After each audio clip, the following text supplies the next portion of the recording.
had access to the house, and he knows better than to be talking about the things that he does with Big Brother Puff on national television. They had a recording of Meek and Diddy making love? Ew. I don't know if it was love.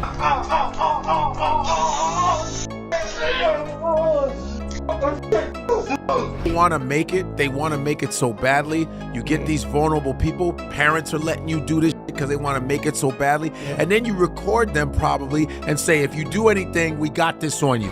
You know, go through anything I went through. I don't wish that upon anybody. For years, Justin Bieber kept quiet. While the world watched him rise from YouTube teen sensation to global pop icon, very few knew what was happening behind the scenes. Now, with lawsuits piling up against Sean Diddy Combs and multiple celebrities coming forward with disturbing stories, it seems like Justin is finally ready to break his silence, and the things he's revealing are deeply unsettling. In recent weeks, whispers have turned into full-blown fan theories. Clips from the past have started resurfacing, and suddenly, Justin's long and complicated history with Diddy is under the microscope. But this time, it's not just about cryptic posts or uncomfortable interviews. It's about what Justin allegedly saw firsthand. He's reportedly revealing a list of rappers and celebrities that Diddy was allegedly involved with, including huge names like Usher and Meek Mill. These aren't just baseless rumors either. Some of these men have had their own questionable associations with Diddy over the years, like Meek's leaked and now everything is starting to make a lot more sense. Fans who once brushed off odd interactions and strange party stories are now realizing there may have been something much darker going on, and he's now openly talking about it. On his socials, he recently posted a video that sparked a lot of controversy. Basically, Justin uploaded a video of him eating a slice of pizza, as Diddy X Cassie took the stand, which has led to fans to assume that Justin was sending a message. Prominent journalist and Pizzagate legend Liz Crokin noted, "The video looks like it was taken from a surveillance camera. You know, like the cameras Diddy used to tape freak-off parties for blackmail purposes." Justin's claims suggest he was exposed to things no child should have seen. Stories about sleepovers, about being made to watch, and about the messed-up power dynamics at play in Diddy's circle. For a long time, people laughed off Justin's struggles in his late teens, his meltdowns, his drug use, his erratic behavior. But now, there's a growing realization that what looked like a teenage rebellion may have actually been the result of real trauma. And the craziest part, this might just be the beginning. It all started with Usher. Before he was a global superstar, Usher was just a teenager with a dream. He was discovered by music executive L.A. Reid, who immediately saw his potential and signed him to LaFace Records. But as talented as he was, breaking into the music industry wasn't just about singing. There were unspoken rules and powerful figures to impress. That's where Sean P. Diddy Combs came in. Early in his career, Usher was placed under Diddy's mentorship. He was told that if he wanted to make it big, he had to learn from the moguls who ran the game. And Diddy was one of the biggest names in the business. So, still in his teens, Usher packed his bags and moved in with Puffy. The idea was to train him, to teach him how to move in the industry, how to build a brand, how to be great. I moved to New York City, and I lived with Sean Puffy Combs for a year. But according to Usher himself in past interviews, what he experienced wasn't exactly a traditional mentorship. At first, it was exciting. He was around celebrities in high-energy environments soaking up knowledge, but it didn't take long for that excitement to turn into confusion and discomfort. Usher started noticing things. Parties that didn't feel right, people coming and going at odd hours, behavior that didn't match the professional image Diddy showed the world. Usher admitted that it was overwhelming. He was young, far from home, and suddenly surrounded by a lifestyle that felt more chaotic than inspiring. Over time, the mentorship faded, and Usher began to distance himself. Though he rarely talks about that period in detail, fans have long speculated that his early time with Diddy left a mark on him. And now, with all the recent allegations and Justin Bieber stepping forward to talk about his own time with Diddy, many are re-examining Usher's story with fresh eyes. You see, Usher met Diddy when he was just 13 years old. Diddy became his legal guardian and produced Usher's 1994 debut album. At first, it seemed like a major opportunity, learning from someone with serious industry power. But Usher later revealed that he was exposed to a lot more than just music during those early years. In a 2004 interview with Rolling Stone, Usher reflected on that time, saying Diddy introduced him to a lifestyle that was far too mature for someone his age. He mentioned that the environment was overwhelming overwhelming with things happening around him that no young teenager should have been exposed to. Now, with multiple allegations and lawsuits surfacing against Diddy, many people are looking back at Usher's early experiences with fresh eyes. What once sounded like a wild part of the industry now feels troubling, especially knowing Usher was just a kid.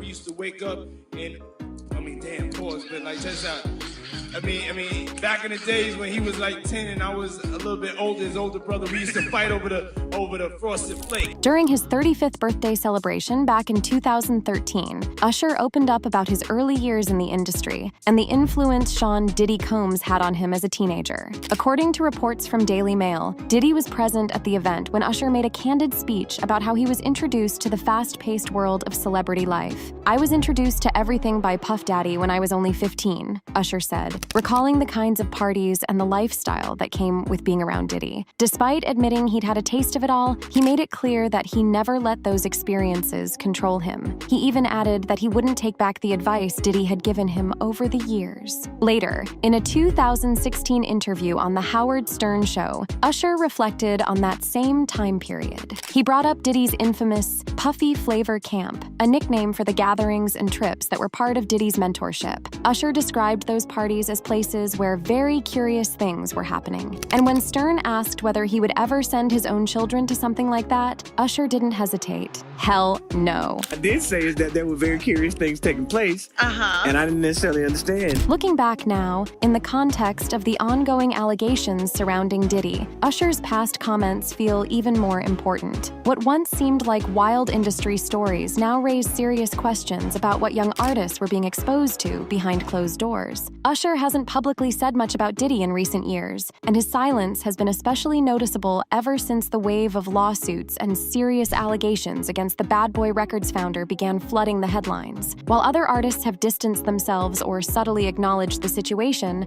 Usher has kept completely quiet, not a single word. But in September 2024, fans noticed something strange, just a completely blank timeline. When people started asking questions, Usher claimed, after all, this happened right around the time the FBI reportedly began investigating Diddy and those in his inner circle. Naturally, theories started flying. Some believe Usher is staying silent out of fear that Diddy might still have influence over him or even hold damaging information from their past.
What?